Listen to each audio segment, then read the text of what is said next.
بسم اللہ الرحمن الرحیم۔ السلام علیکم۔ میں ایئر وائس مارشل ریٹائرڈ انور محمود آپ کے سامنے بیٹھا ہوں اور ایک دو گزارشات 65 کی جنگ اور 1965 کے چھوٹے سے حالات پر ہے۔ کمال کی بات یہ ہے کہ جو لوگ جنگ میں حصہ لیے، جو شہید نہیں ہوئے وہ غازی ہوئے، اور ان میں سے جو سگنیفیکنٹ لوگ ہیں وہ مجھے ایک کہاوت یاد آتی ہے، میرا خیال ہے جنرل آئزن ہاور کی تھی یا جنرل میکارتھر نے کہا تھا کہ old soldiers never die, they simply fade away. تو وہی حال 65 کے ویٹرنز کا ہے جو اس وقت نرم دم گفتگو، گرم دم جستجو، رزم ہو یا بزم ہو، پاک دل و پاک باز، علامہ اقبال نے کیا خوب کہا تھا۔ تو ان لوگوں کی اسپرٹ دل اور جان سے آج بھی ہے، اور یہ نہیں کہ وہ لوگ 65 کے بعد قوم کی خدمت کرنا بھول گئے، بلکہ بہت سو نے تو 65 کے جذبے کے ساتھ وہ ٹیک آف کیا کہ آج تک چل رہے ہیں۔ بلکہ اس میں خاص گروپ کا میں ذکر کروں جو کہ تینوں دفاعی فورسز کے افسران اور جوانان میں سے ہے، اور جنہوں نے مل کر ایک بہت ہی زبردست تنظیم بنائی، تنظیم ڈیفنس فورسز ویٹرنز ایسوسی ایشن، جو کوئی پچھلے 30-35 سال سے ہے، اور جس کی ابتدا جنرل اقبال نے کی جو گورنر بھی تھے، اور 65 کی جنگ میں اوبیسلی سینئر آفیسر تھے، اور اس قسم کے بہت سارے افسران اب محاذ جنگ پر ہوں یا نہ ہوں، مگر اپنی جس کیپیسٹی میں ہیں، ویلفیئر ہے، سوشل ویلفیئر ہے، کمیونٹی ویلفیئر ہے، قوم کی خدمت کسی نہ کسی طریقے سے کرتے رہتے ہیں۔ تو جس کا میں نے آپ سے پہلے عرض کیا حصہ وہ ہے DFVA، ڈیفنس فورسز ویٹرنز ایسوسی ایشن آف پاکستان، اور اس کا ہیڈ آفس تو لاہور میں ہے۔ خیر، یہ تو ایک جملہ مترجہ تھا، چھوٹی سی گفتگو، پیغام 65 کیا تھا اور آج کیا ہے۔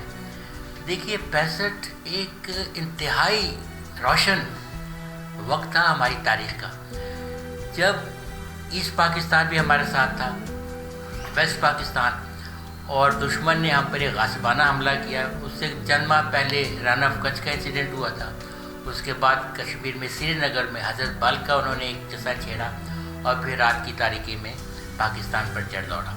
یہ اس کی غلطی تھی، بھیانک غلطی تھی، جس کا خمیازہ وہ ابھی تک بھگت رہا ہے، اور خیر ہم کو بھی کسی نہ کسی شکل میں اس کو پیش کرنا پڑا۔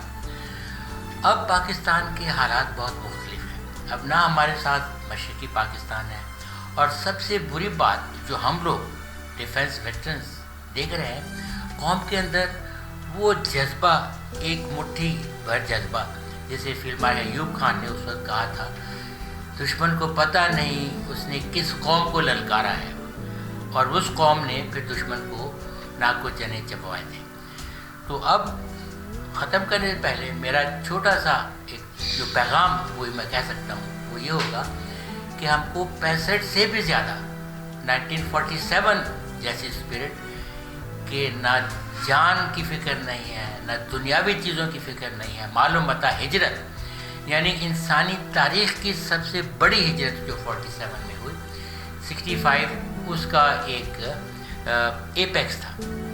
مگر آج ملک کی حالت تھوڑی سی مختلف ہے، وہ اس لیے ہے کہ شاید ہم اپنی کامیابیوں پر جو بہت زیادہ نہیں ہیں، شاید ہم شیخی میں آ گئے۔ تو گزارش یہ ہے کہ اب صوبائیت کو ختم کرنا ہوگا، فرقہ واریت کو ختم کرنا ہوگا، اور سب سے بڑی بات یہ ہے کہ جو ہمارے مذہبی اختلاف ہیں ان کو اس نہج پہ لانا ہوگا جو سیدنا رسول کے زمانے میں تھے، خلفائے راشدین کے زمانے میں تھے۔ اس وقت نہ کوئی شیعہ تھا، نہ سنی تھا، نہ کوئی دیوبندی تھا، نہ کوئی وہابی تھا، نہ 72 فرقے تھے، اسلام تھا۔ اور چند ہی سالوں میں ملینز آف اسکوائر مائلز کے اوپر اس دنیا میں 1400 سال پہلے قابض بھی ہو گیا تھا، اور بہت شاندار انسانی اخلاق کو ساتھ رکھ کے اسلام کو بڑھا گیا۔ اور اس وقت میں اسلام خالی مسجد میں جا کے کانوں پہ ہاتھ لگے رفع یدین کر کے نماز کے نہیں کہتا، اس میں انسان تھا، اخلاقیات تھی، انسانیت تھی، اخلاقیات تھی، انسان کی عزت تھی، خواتین کی عزت تھی، اور جو علاقے فتح ہو جاتے تھے وہاں ترقی یافتہ ان کو بنانے میں اتنا ہی ہاتھ ہوتا تھا، اتنا ہی حصہ آتا تھا جتنا ملک کے کسی بھی حصے کا. تو آخر میں آپ سے گزارش کروں گا اور یہ کہوں گا کہ پاکستان کو خدا کے لیے ایک پاکستان رکھیے.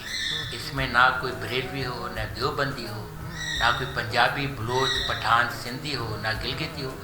صرف اور صرف پاکستانیت ہو اور ایک جذبہ ہو. دشمن کو چھوڑیں، ہمارا مقابلہ ہم سے ہے. جب اللہ تعالیٰ نے انسان کو اشرف المخلوقات بنایا تو اس گروپ میں بھی سب سے زیادہ آخر نبی صلی اللہ علیہ وسلم کی امت کو بنایا کہ آپ اشرف المخلوقات میں اعلیٰ درجے پر ہیں. اب ہم پر یہ فرض بنتا ہے کہ ہم وہ بن کے دکھائیں. اللہ آپ سب کا حامد و ناصر ہو. اللہ حافظ. تو پکارا جاؤں گا میں یاد وفا